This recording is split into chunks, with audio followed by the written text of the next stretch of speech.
Udah, di Indonesia ada kasus bullying anak artis sama anak pejabat, sama anak penyiar TV itu ngebully juniornya di SMA sampai masuk rumah sakit.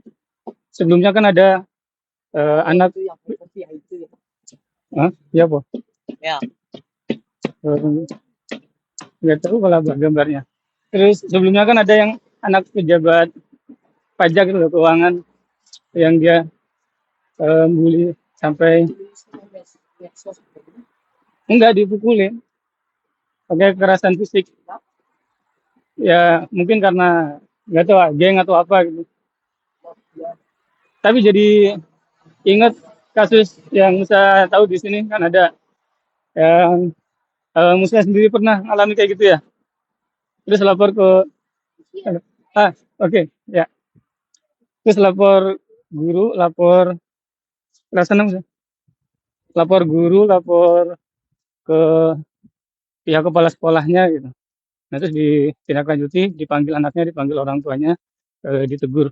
Terus ada juga yang lain, itu yang pendatang dari luar negeri sampai akhirnya dideportasi ya.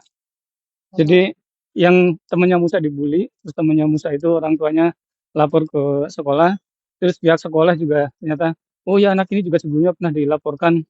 Waktu itu ngambil apa, kayak pin, pin yang ada jarumnya gitu, terus itu dipakai buat melukai temennya.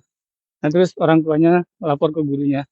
Nah terus yang temennya Musa itu yang dia dipukul ya, terus orang tuanya lapor ke sekolah, terus sama sekolahnya akhirnya anaknya tidak tegas, dideportasi ke negara asalnya.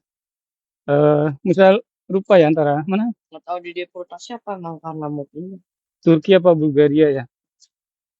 Nah jadi kasus bullying ini itu kemungkinan besar kayak fenomena gunung es gitu. Di bawahnya itu, di belakangnya sebetulnya kasusnya lebih banyak dan lebih besar dari itu gitu, cuma nggak terekspos, nggak terblow up aja. Nah menangani ini sebetulnya mulai dari yang tanggung jawab orang tua pembuli itu untuk mendidik, ngasih tahu anaknya, terus juga tanggung jawab anak-anak yang lain yang nggak terbuli tapi mengetahui ada bully itu.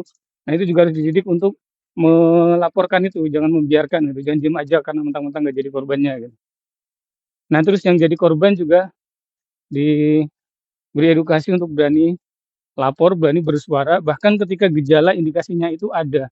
Jangan nunggu sampai sudah jadi korban parah masuk rumah sakit, nah baru akhirnya diketahui dan sudah terlambat, sudah menjadi korban luka dan segala macam gitu.